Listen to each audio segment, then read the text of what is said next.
सबका स्वागत करती हूँ आपके अपने शो में जिसका नाम है वाह वाह क्या बात है।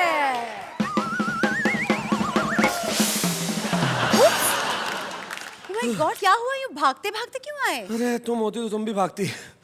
अरे मतलब क्या, ये आजकल के बच्चे भाई पूछो मत क्या किया इन्होंने। क्यों क्यों क्या किया? अरे एक बच्चा छोटा सा घर की घंटी बजाने की कोशिश कर रहा था, बेचारा छोटा सा हाथ नहीं पहुंच रहा था, तो बोला मेरी मदद करो और मैंने घंटी बजा दी। फिर मैंने कहा मैं चलूं, बोले चलो नहीं भागो, जिसका घर है वो पीटने आएगा।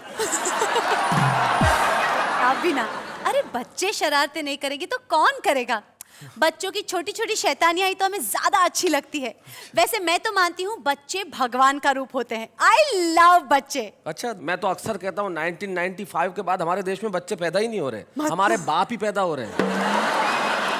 एक बच्चा आम के पेड़ पे चढ़ के आम तोड़ रहा था, तो एक नीचे से आ गया माली, बोले जूते मारूंगा, तेरे बाप से शिकायत करूंगा घर जाके। बोले घर मत जाना, पापा नहीं मिलेंगे। बोले क्यों? बोले पास वाले पेड़ पे वो भी आम तोड़ रहे हैं। ये है आज के बच्चे। लेकिन आज के बच्चों के लिए मैं सिर्फ इतना ही कहना चाहता हूँ कि न जाने ये किस दिशा में जा रहे हैं, और सबसे बड़ा जो इनमें गुण है वो इनकी मासूमियत ही है, और वो हम न छीने तो बेहतर। तब मुझे मेरी कविता की एक पंक्ति याद आती है कि इस जमाने में कुछ तो अच्छा रहने दिया जाए, इन बच्चों को बस बच्चा रहने दिया। क्या बात है, सही कहा आपने।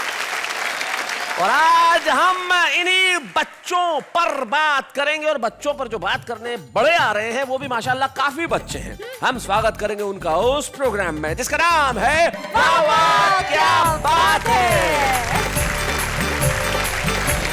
जिनकी नजरों ने दिल चुराया था, उनका बटवा चुरा के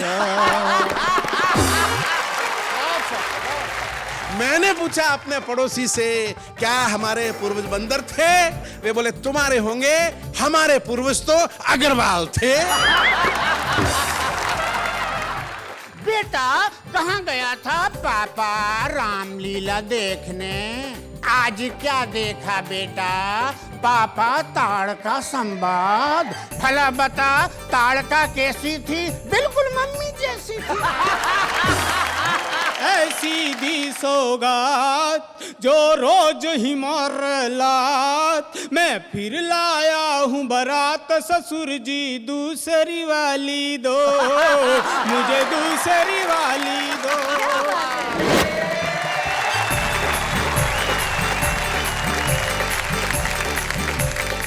तो मित्र देखिए, आज हमारे साथ हमारे 3 कवि मित्र हैं। हमारे साथ गुरु सक्सेना है, श्री आशकर्ण अटल है जिन्होंने आज ही बाल डाई करवाए हैं, और सुंदर मालेगावी जी हैं जो तो डाई भी क्या असर करेगी, मेकअप नहीं असर कर रहा। आइए हम शुरुआत करते हैं हिंदी कविताओं के इस कार्यक्रम की जिसका नाम है वाह वाह क्या बात है। तो भाई, सुंदर सी महफिल को शुरू करने के लिए एक सुंदर सी एंकर मेरे साथ खड़ी है, और सुंदर सी कविता अगर हमें सुननी है तो सुंदर से वातावरण में, सुंदर ऑडियंस के बीच में सुंदर अल्फाज का प्रयोग करने के लिए क्यों न सुंदर को ही बुलाया जाए। तो सबसे पहले हमारे बीच में है सुंदर मालेगावी।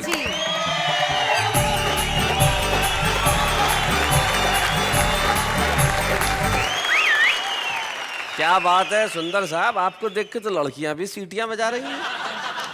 और मैं आपकी जेलेसी भी देख रहा हूँ। ये सर, बच्चों की बात कर रहे थे जी, तो मेरे भी अपने जाती खुद के बच्चे हैं। व्यक्तिगत बच्चे जी, और एक आपकी तरह शरारती भी है। अच्छा, तो मैं सिंगल बार कर रहा था, सोच रहा हूँ थोड़ा सा हाइट बढ़ जाए, तो उसने मेरे बच्चे ने देखा, बोले पापा ये क्या कर रहे हो? मैंने कहा यार मैं हाइट बढ़ाना चाहता हूँ इसलिए सिंगल बार कर रहा हूँ। बोले पापा आप ऑलरेडी लंबे हो रहे हैं। अच्छा। मैंने कहा अच्छा, तुझे क्या समझ में आया? बोले देखिए ना, आपका सर बालों के बाहर आ गया।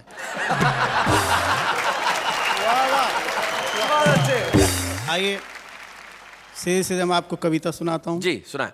किस्मत ने किस हसीन का शौहर बना दिया। किस्मत ने किस हसीन का किस्मत ने किस हसीन का शौहर बना दिया। किस्मत ने किस हसीन का शौहर बना दिया, अच्छा भला था साहब नौकर बना दिया।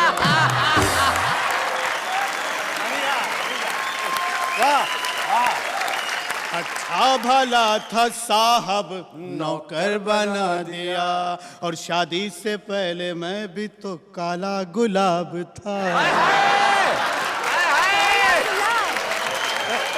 क्या बात है। शादी से पहले मैं भी तो काला गुलाब था, उसकी निगाहे शौक ने गुल्लर बना दिया।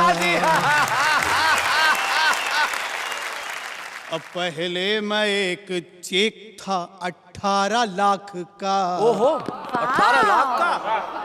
पहले मैं एक चेक था 18 लाख का, बेगम की ख्वाहिशात ने चिल्लर बना दिया। वाह वाह। आइए एक मतलब 2-3 शेरों जी इरशाद सुनाए। सिर्फ पगड़ी गवा के आया हूँ। अच्छा। सिर्फ पगड़ी गवा के आया हूँ, सर तो लेकिन बचा के आया हूँ। क्या बात है। और जिसको आती थी इश्क की मिर्गी, इश्क की मिर्गी। जिसको आती थी इश्क की मिर्गी, उसको जूता सुंगा के आया। और जिसकी नजरें थी मेरी मुर्गी पर, अच्छा। जिसकी नजरें थी मेरी मुर्गी पर, उसको मुर्गा बना के आया। और दोनों बेगम लड़ेंगी परसों तक। दोनों बेगम। दोनों बेगम लड़ेंगी परसों तक, ऐसी पट्टी पढ़ा के आया हूँ। बहुत अच्छे। और जिनकी नजरों ने दिल चुराया था। क्या बात है। जिनकी नजरों ने दिल चुराया था, उनका बटवा चुरा के आया।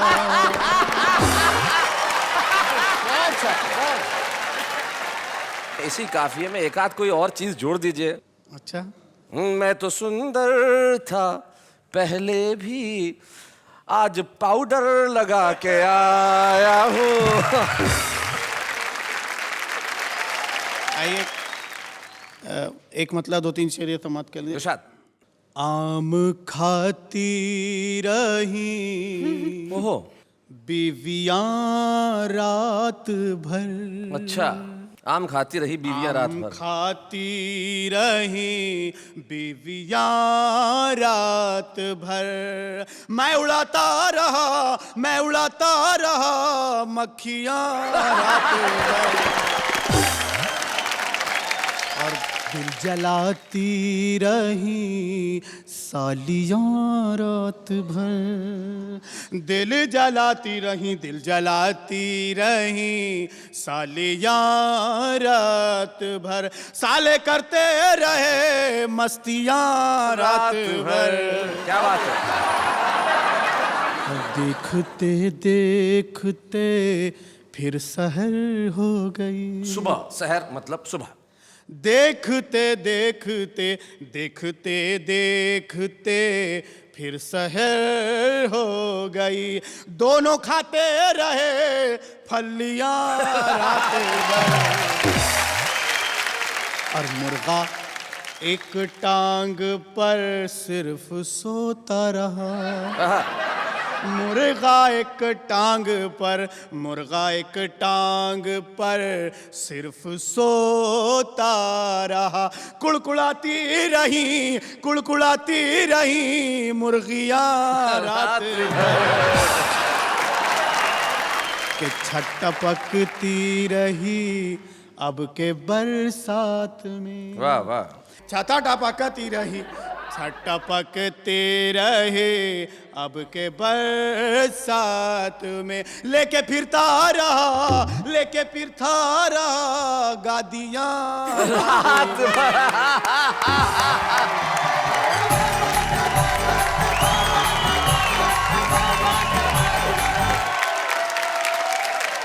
और और सुंदर ने था मुशायरा पढ़ा और बजती रही तालियां रात भर। क्या बात है।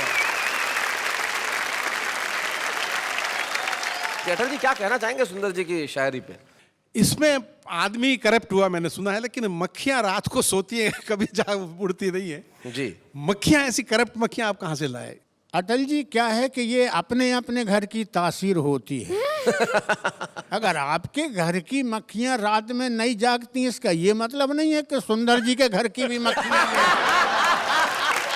इसे कहते हैं गुरु का दिमाग। बिल्कुल सही कहा आप। देखिए मक्खियां, मुर्गे, मुर्गी, इतनी बात हुई, ये सब चीजें। और आप कहते हैं हास्य मुश्किल हो गया।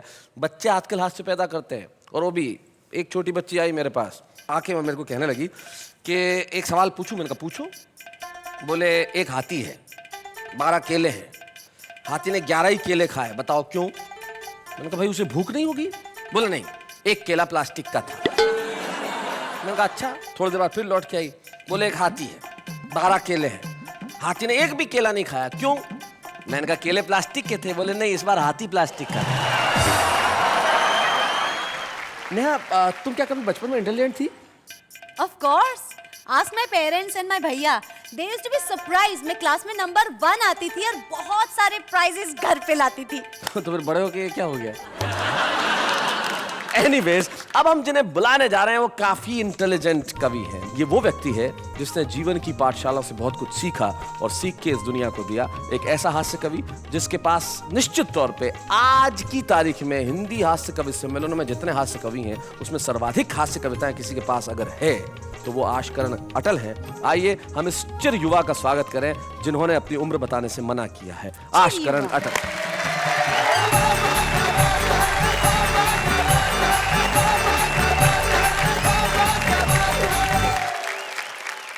जैसा कि आपको पता है, बच्चों के सवाल बहुत ही प्यारे होते हैं लेकिन उतने ही खतरनाक। और अब टीवी युग का बच्चा और होमवर्क की पीड़ा वाला एक बच्चा, 4 पंक्तियां देखिए। स्वागत। कि बच्चे ने पूछा होमवर्क करते करते, आदमी शादी क्यों करता है? अच्छा। बाप ने सवाल के वजन को तोला और फिर टालने के लिए बोला, आदमी शर्ट में बटन नहीं टांग सकता ना, इसलिए शादी करता है। अच्छा। बच्चे ने फौरन दूसरा सवाल किया, फिर दर्जी क्यों शादी करता है? आपके सारे बहाने बेकार हैं, मेरा होमवर्क करके दीजिए। इस होमवर्क के लिए आप जिम्मेदार हैं। अच्छा। आपने शादी की तो मैं आया तो स्कूल गया जी। स्कूल गया तो ये होमवर्क मिला। अब ये होमवर्क मैं क्यों करूं? शर्ट में बटन टांकने आपको नहीं आते थे, उसकी सजा मैं क्यों भुगतूं?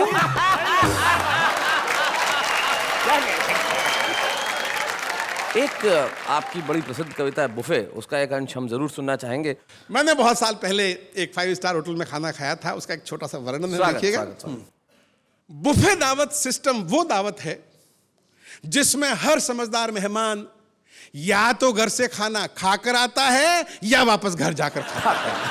वापस घर जाकर खाता है। हर स्वाभिमानी आदमी को कम से कम 3 बार कतार में खड़ा होना पड़ता है। और ज्यादा से ज्यादा कितनी बार, ये उसकी भूख और बेशर्म होने की क्षमता पर निर्भर करता है। बेशर्म। और इतनी बार लाइन में लगने के बाद कोई भला आदमी तो इतना दुखी हो जाएगा कि फिर ठीक से खाना ही नहीं खा पाएगा। जी। और पंक्ति देखिए कि बुफे दावत में कौन सैकड़ों बार खा चुका पुराना खुर्राट बुफेबाज है? बुफेबाज। कौन खुर्राट बुफेबाज है और कौन नया मेहमान है? इसकी पहचान बहुत आसान है। पुराना अपनी प्लेट में जरा सा 1-2 चम्मच खाना ऐसे धर लाता है जैसे सत्यनारायण का प्रसाद लाया हो। अच्छा। जबकि नया अपनी प्लेट में खाने की हर डिश ऐसे भर लाता है जैसे कोई भिखारी 10 घरों से भीख मांग कर लाया हो। तो मैं भी एक दिन नया नया बुफे दावत में गया।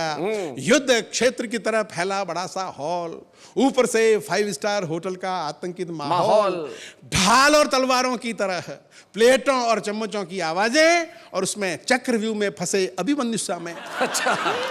मैंने कूपन लिया तो ऐसा लगा जैसे खाने का लाइसेंस मिल गया। खैर मैंने थोड़ी सी सलाद, थोड़ी सी चटनी ली, 1 चम्मच पनीर, 1 चम्मच दाल मखनी ली, 1 रसगुल्ला और 2 पूड़ियां ली तो देखा कि प्लेट तो भर गई। अच्छा। अच्छी अच्छी सब्जियां तो रह गई जी। अब पीछे लंबी कतार, आगे फिल्म उतारता वीडियो कैमरा। मैं बाकी पकवानों को ऐसे देखते हुए निकला जैसे सकल पदार्थ या जगमाही कर्महीन नर पावत नहीं। भाई क्या बात है। बढ़िया। और एक सीन आपके साथ में हुआ होगा कि प्लेट में कटोरियां रखता तो खाने के लिए स्थान नहीं बचता। सही बात है। और बिना कटोरी के खाना लिया तो दाल में रसगुल्ला और रायते में सब्जी मिल गई। और पता नहीं क्या मिलकर पता नहीं कौन सी डिश बन गई। जी। और बुफे दावत पे आपने देखा होगा वहां आदमी खाना खाने के लिए कम आता है, बातें करने के लिए ज्यादा आता है। अब मैं जो ही एक प्लेट में खाना भर के एक तरफ कोने में जाके खड़ा होके खा रहा था, एक भाई साहब आए और आते ही पूछा, आपने रसगुल्ला तो लिया ही नहीं। अच्छा। मन में आया बोल दूं, ये दाल और चटनी में डूबा पड़ा है वो रसगुल्ला ही है। बहुत अच्छे। अंतिम पंक्तियां, वाह रे बुफे तेरी बलिहारी, उल्टी ही रीत है सारी, बचपन में गांव में सीखा था कि खाना हाथ धोकर खाओ, जूते उतार कर खाओ। क्या बात है? खाते खाते बातें मत करो और खाने के बाद अच्छी तरह कुल्ला करो। जी।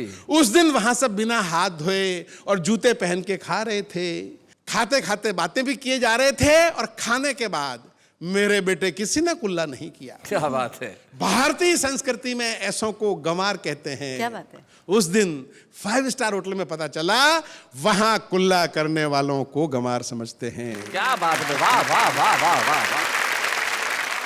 ये कविता जो अटल जी सुना रहे हैं, ये छत्तीसगढ़ में 11वीं कक्षा में हिंदी के पाठ्यक्रम में पढ़ाई जाती है, तो हमें लगता है आपको वो कविता जरूर सुनानी चाहिए। बहुत खूब। कविता का शीर्षक है, क्या हमारे पूर्वज बंदर थे। घर में पाते ही एकांत मैं रटने लगा डार्विन का सिद्धांत। हमारे पूर्वज बंदर थे, हमारे पूर्वज बंदर थे, और जब मैं रट रहा था तब पिताजी अंदर थे। बहुत अच्छे। तब पिताजी अंदर थे, वे आए और चिल्लाए, ये क्या बकता है, पूर्वजों को बंदर कहता है।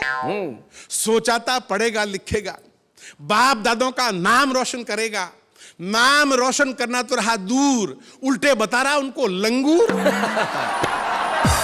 पिताजी ने खींच के एक हाथ दिया।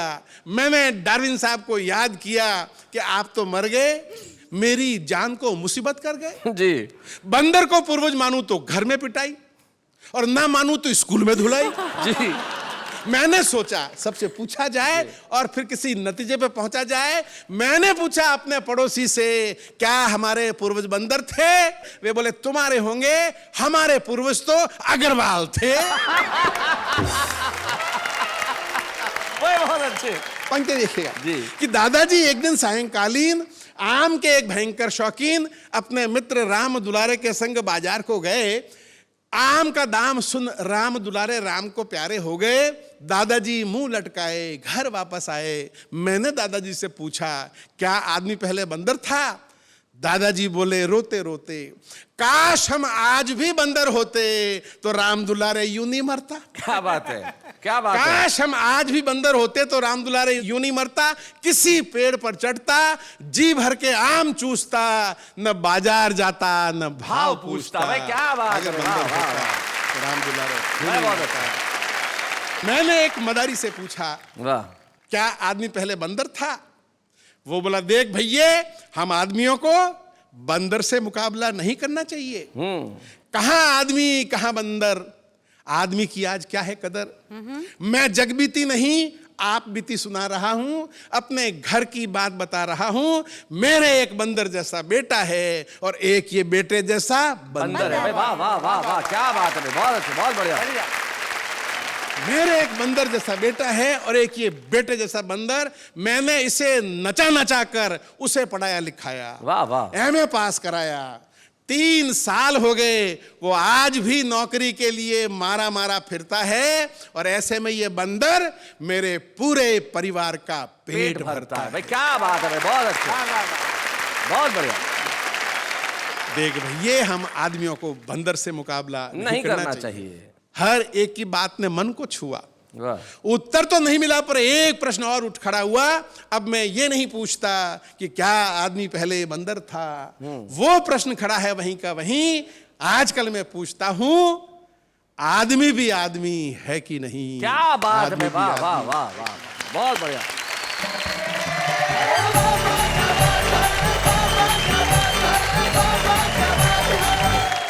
जैसे आप बुफे की बात कर रहे थे, तब जब लोगों के घर में खाने जाते हैं कुछ डिनर विनर पे, तो कई किस्से हो जाते हैं। मैं साउथ इंडिया में गया तो मेरे एक मित्र के घर खाना खाने गया, तो उन्होंने अपनी पत्नी को पहले ही समझा दिया था कि मुंबई से आ रहे हैं तो उनका लैंग्वेज थोड़ा सा हिंदी बोलते हैं, तो उनको आप हिंदी में कहिएगा खाइए खाइए शर्म मत कीजिए। उन्होंने अपनी साउथ इंडियन बीवी को बता दिया खाइए खाइए शर्म मत कीजिए। अब मैं गया, जैसे ही खाना खाने के लिए बैठा, वो आई, खाओ खाओ शर्म तो है नहीं। अब ऐसे में क्या किया जाए साहब? न खाते बनता है, न निगलते बनता है, न उगलते बनता है। लेकिन जिंदगी में जब ऐसे क्षण आते हैं तब ऐसा महसूस होता है कि भाई हंसी सबसे खूबसूरत चीज है, और जिसके पास हंसी है वो दुनिया का सबसे धनी व्यक्ति है। और एक धनी व्यक्ति हमारे सामने बैठा है जिनका नाम गुरु सक्सेना है। तो गुरु सक्सेना जी, आपसे ये अनुरोध है कि आप खरामा खरामा उस सोफे से उठिए, यहाँ पे आइए, कविताएं सुनाइए, और आप भाई जरा तालियां बजाइए। गुरु सक्सेना जी हमारे साथ आ रहे हैं।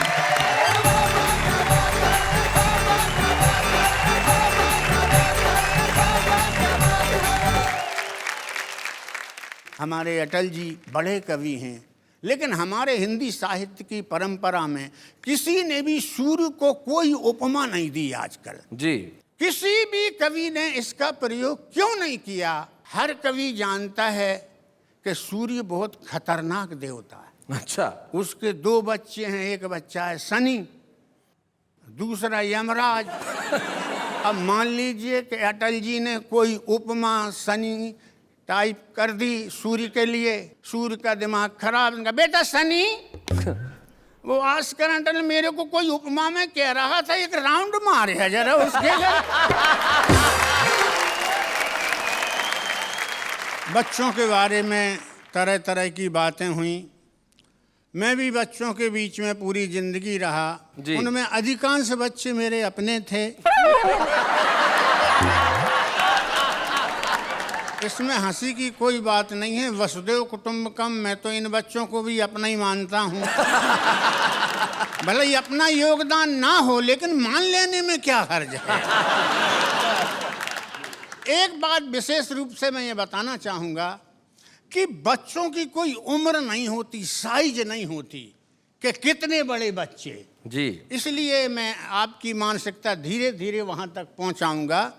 एक बच्चे का उदाहरण कि पिताजी आप जानते नहीं हैं कैसे पढ़ता हूँ, मानते नहीं हैं। हाँ, आप तो जबरदस्ती पढ़ाना चाहते हैं, शिक्षा के क्षेत्र में बढ़ाना चाहते हैं। जब मैं रहता हूँ क्लास में, मास्टर रहते हैं पास में, प्रश्न पूछते जब नहीं बनता है, तुम्हारा बेटा तब शिक्षक से सुनता है, सक्सेना पढ़ने में बहुत ही कच्चे हो, पढ़ोगे का खाक गधे के बच्चे।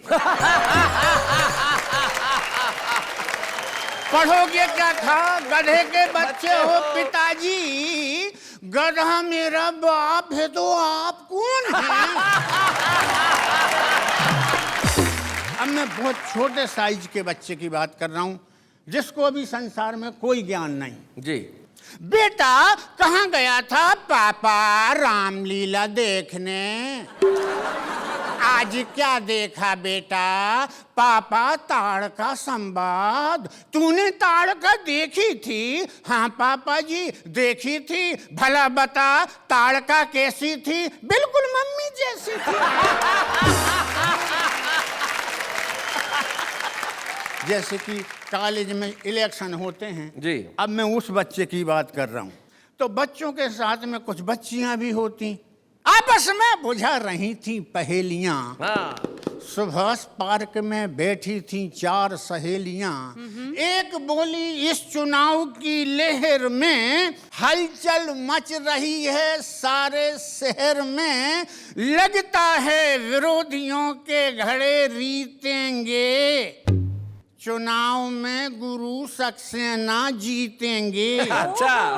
दूसरी सहेली बोली, सबका चिंतन चाहूंगा। दूसरी सहेली बोली, अरे कौन से भावावेश में बह रही है, कल तक तो तू जीतेगा कहती थी, आज जीतेंगे कह रही है। भाई बहुत बढ़िया, बहुत अच्छे गुरुजी, क्या बात है भाई, वाह वाह वाह। और थोड़ी सी यात्रा आगे बढ़ाता हूं। भाई ने डार्विन के सिद्धांत की बात कही, मैंने भी कुछ विज्ञान के सिद्धांतों की बात कही जी। 2 बच्चे आपस में बात कर रहे थे। एक ने दूसरे से कहा, जब कोई छात्र किसी लड़की के भावों में पूर्ण या आंशिक रूप से डूबता है तो उसके अध्ययन में कुछ कमी आ जाती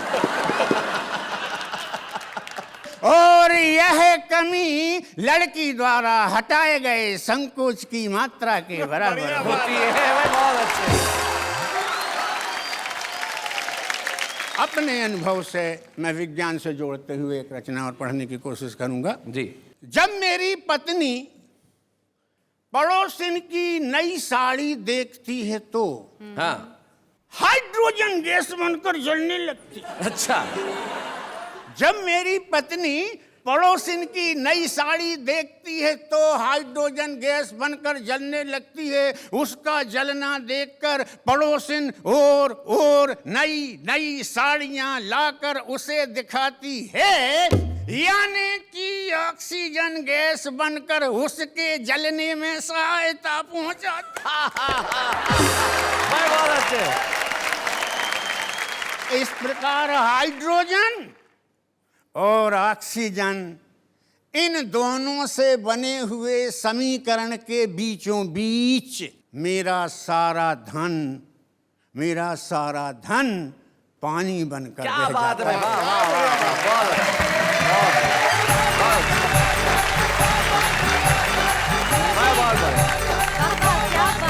अच्छे। हमारे बच्चे बड़े समझेंगे इसको कि H2 यानी हाइड्रोजन, O यानी ऑक्सीजन, दोनों मिलके H2A यानी पानी बनता है, और उसका क्या बढ़िया आपने उदाहरण दिया, बहुत अच्छे, वाह।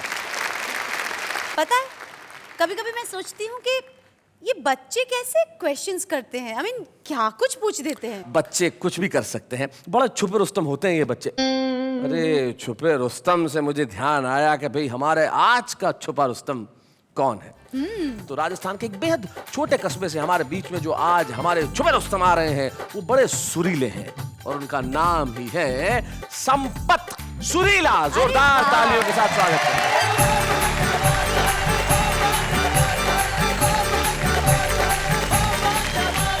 देश के बड़े बड़े कवि यहाँ विराजमान है, और वाह वाह क्या जोड़ी है, बहुत ही लाजवाब जोड़ी। भगवान ये जोड़ी सलामत रखें।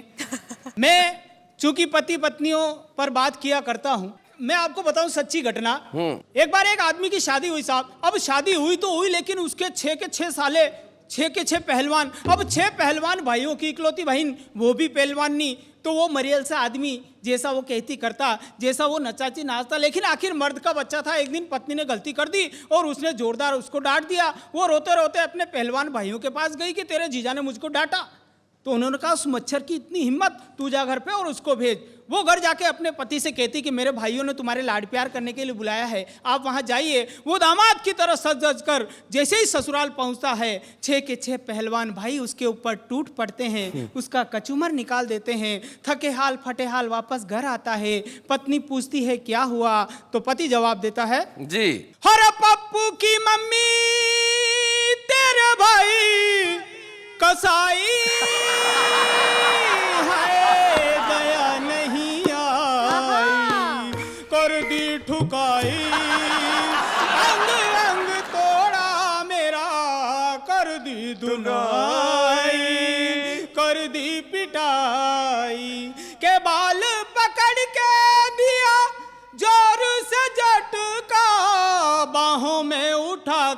मुझे जमीन पे पटका, जूते और चप्पल से कर दी ऐसी सुताई है, तालियां बजाई। अब जब आदमी भाई साहब कुंठित हो जाता है तो उसके अंदर गलत गलत आइडियाज आते हैं। वो देखता है यार साले भी आए दिन सताते रहते हैं, पत्नी भी रोज पीटती रहती है, ससुर बेचारा अच्छा है कोई नई व्यवस्था कर देगा। तो उसने अपने 5-15 पत्नी पीड़ित लोगों को इकट्ठा किया, बैंड बाजा मंगाया, घोड़ी मंगाई, घोड़ी पे बैठ के ससुर के द्वार पे। तो ससुर ने कहा कि जमाई जी आज कैसे? तो जमाई ने जवाब दिया, और ऐसी दी सौगात जो रोज ही मार लात, मैं फिर लाया हूँ बारात ससुर जी दूसरी वाली दो, मुझे दूसरी वाली दो। अरे लड़की है तेरी अनाड़ी, जैसे बैल हो बिन गाड़ी, इसलिए जाए भले कबाड़ी, मुझे दो दूसरी वाली दो।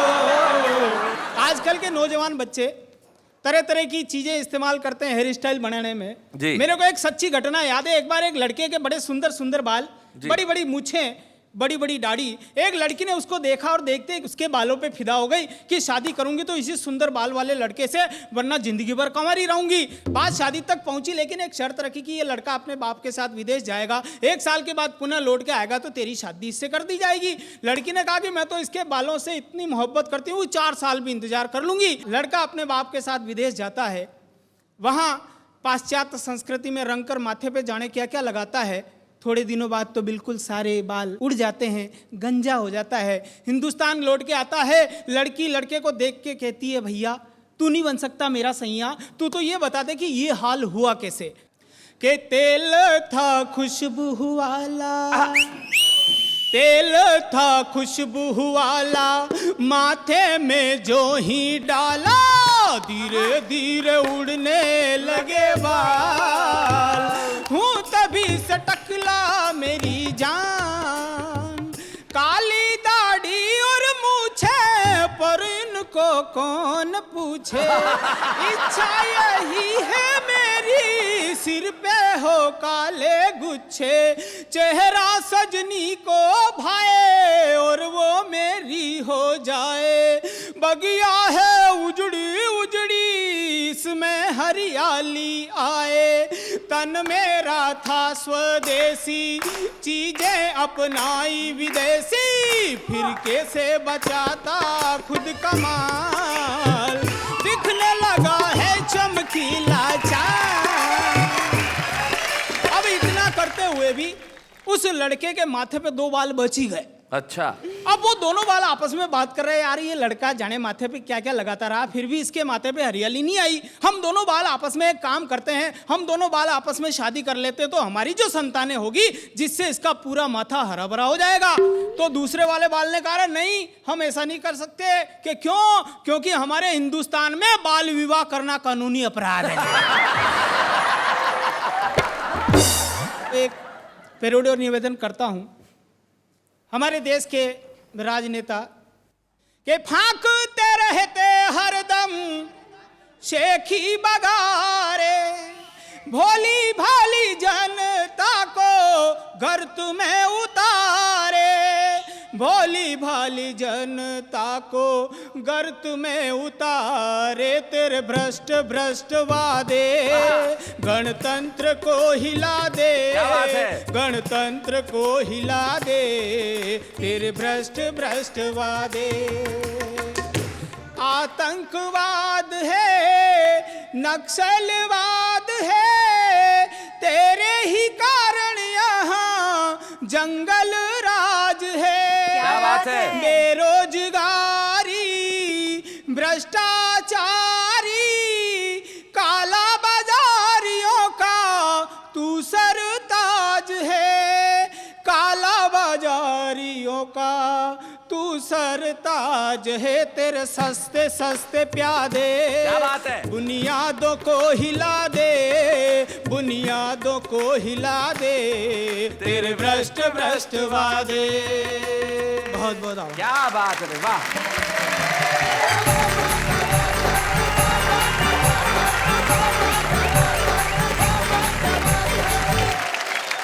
संपत बहुत बहुत बधाई आपको। जिस तरीके से आपने सुनाया, आपने जीवन के कई रंगों को जी। छुआ।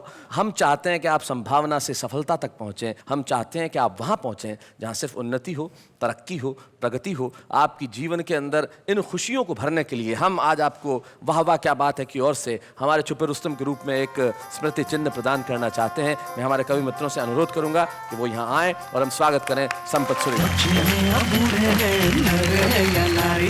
हंसी गिरने वालों के सब ही आभारी है, कविता सुनाने वाले अब सबके साथ हैं। भाई गुरु सक्सेना, सुंदर मालेगामी और आशकन अटल का साथ है तो वाह वाह क्या बात है। हमारे एक कवि मित्र थे श्याम ज्वालामुखी, जो इस दुनिया में नहीं रहे, पर वो एक बहुत बढ़िया बात कहते थे, कठिन लिखना कठिन काम नहीं है, लेकिन सरल लिखना बहुत कठिन है। तो ये जो सरलता है ये बड़ी कमाल की है। जैसे हमारे कॉलेज के दिनों में लड़कियां अपनी सहेलियों को खत लिखती थी, तो उसमें लिखती थी कि बाथरूम में कपड़े कूट कूट के धोती हूँ और सहेली तेरी याद में फूट फूट के रोती हूँ। तो ये जो कूट कूट से फूट फूट की जो तुक है वो हमारा आम आदमी करता है। तो ये जो आम आदमी होता है वो कहीं ना कहीं कविता लिखने का कारण ढूंढ ही लेता है। जैसे हमारे ये दोस्त दुकानदार से, मैडम एक प्रोडक्ट ले लो, बहुत अच्छा है। अबे फ्लोटिंग बनकर मेरा एक बच्चा है। ये जमीन रो रही है, ये आसमां रो रहा है, नॉनसेंस, ये सब क्या हो रहा है? सुबह उठने का बहाना है, करता हूँ योगासन। बहाना वाना कुछ नहीं, सुबह जॉगिंग पे आती है मेरी पड़ोसन। प्यार कभी खत्म नहीं होता है। लड़का एक लड़की से ब्रेकअप करके अगले ही दिन दूसरी के पीछे होता है। शादी की है 7 जन्मों तक निभाऊंगी, पर इतना याद रखना शॉपिंग भी उतनी ही कराऊंगी। तुम तो कहते थे एक्शन। तुम तो कहते थे लाऊंगा चांद तोड़कर, तुम तो कहते थे लाऊंगा चांद तोड़कर, पहले दिखाओ इस डब्बे का ढक्कन खोलकर।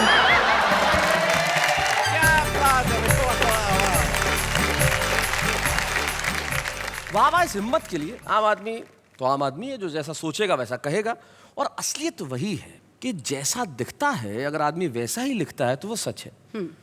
जैसे अटल जी वो आदमी है जो किसी भी जगह से कुछ ना कुछ इलाज निकाल लेते हैं। जैसे एक बार एक भयानक डकैत इनके घर में घुस गया और पिस्तौल दिखाई इनको और भाभी जी दोनों को, और दिखाई और बोला सब कुछ दो नहीं तो गोली मार दूंगा, मार ही दूंगा गोली, बताओ अपना नाम क्या है। तो नाम बताने का भाभी ने कहा देखो देखो छोड़ दो जी, मुझे छोड़ दो, मेरा नाम सविता है। तो बोले छोड़ दिया। अरे अटल जी बड़े आश्चर्य में आ गए, बोले कैसे छोड़ दिया? बोले मेरी माँ का नाम भी सविता है और जिसका नाम मेरी माँ के नाम से मिलता हो मैं उसको कोई नुकसान नहीं पहुँचाना चाहता। तो अटल जी बोले कि नाम तो मेरा भी सविता है, लोग तो मुझे प्यार से अटल कहते हैं। तो आशकरण अटल, इनके जीवन की उपलब्धियों में एक उपलब्धि ये है कि छत्तीसगढ़ प्रदेश में 11वीं कक्षा में इनकी कविता पढ़ाई जाती है। ये ताली बजाने वाली बात है। ये अलग बात है कि ये खुद 10वीं पास है। भाई अटल जी मजाक की बात अलग है, हम आपसे मजाक कर लेते हैं कि आप सिर्फ 10वीं पास है, लेकिन सचमुच आपने जिंदगी की इन स्कूलों में जो सीखा है वो अद्भुत है। और हम चाहते हैं कि वाह वाह क्या बात है कि इस मंच पे हम आज आपको सम्मानित करें। तो आइए हम मिलकर सम्मान करते हैं आशकरण अटल का जोरदार तालियों के साथ।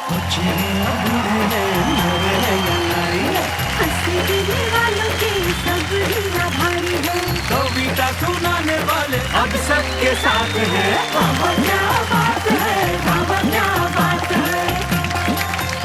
आशकरण अटल जी के सम्मान के अवसर पर आज उनके परिवार के सदस्य उपस्थित हैं। उनका पोता दिग्विजय, उनकी बेटी महिमा और उनका भतीजा महिपाल। तनु, तुम्हारे दादाजी को तुम घर में क्या कह के बुलाते हो? जीसा। जीसा। जीसा इतने हंसी की बातें सुनाते, तुम्हें कभी कुछ जोक वोक सिखाया कि नहीं इन्होंने? मैं एक बार एक मास्टर अपनी क्लास को पढ़ाता है, बोलता है कि दिल्ली में कुतुब मीनार है। अच्छा। तो एक बच्चा सोता होता है, वो बोलता है कि हे तुम सो रहे हो, उठो, आज तुम्हारा पहला दिन है और पहले दिन में सो गए। हाँ। तो वे बोलता है कि नहीं सर, मुझे थोड़ी नींद आ गई थी ना, तो मैं थोड़ा आधा सो रहा था और आधा जाग रहा था। तो बोलो मैंने अभी क्या बोला? सर आपने बोला कि दिल्ली में अभी कुत्ता बीमार है। बहुत अच्छे। महिमा, आपके पिता कवि हैं, तो कभी कुछ ऐसी घटना हुई जो इनके बारे में बड़ी रोचक हो? कवि है तो ह्यूमर तो रहता ही है। तो पापा की डांट में भी ह्यूमर है और पापा के प्यार में भी ह्यूमर है। अच्छा, डांट में भी ह्यूमर है, कैसे? वो ऐसे कि स्कूल में सारे सब्जेक्ट्स में मुझे बहुत अच्छे मार्क्स मिलते थे, हिंदी को छोड़ के। हिंदी को छोड़ के? अच्छा। तो जब मैं घर आती थी उनको बोलती थी तो ये मुझे बोलते थे कि क्या बेटा तू हिंदी का खाती है, हिंदी का पीती है, हिंदी के ही कपड़े पहनती है और हिंदी में ही सबसे कम नंबर लेके आती है। बहुत अच्छे। महिपाल, आप क्या कहना चाहेंगे अपने जीसा के बारे में? कहते हैं कि कवियों की, लोग कहते हैं कि भाई इनकी इनकम क्या होगी, क्या है। बाकी सबसे रॉयल कवि है, रॉयल्टी से जिए जी। घर में भी वैसे ही और बाहर भी वैसे ही। इसमें कोई शक नहीं कि आशकर अटल बड़े शाही आदमी हैं। तो आइए मिल के हम एक बार कहते हैं वाह वाह क्या बात है। जाते जाते एक कवि की दो पंक्तियां मुझे याद आती है जो मुझे बड़ी खूबसूरत लगती है। वो कहते हैं कि नींद में जैसे बच्चा हंस दे, काश के ऐसे दुनिया हंस दे। नींद में जैसे बच्चा हंस दे, काश के ऐसे दुनिया हंस दे। गम का क्या है, और मिलेंगे, छोड़ उदासी, अच्छा हंस दे। तो हंसने के लिए अगले शनिवार रात 10 बजे हम दोनों होंगे साथ और आप कहेंगे वाह वाह क्या बात है।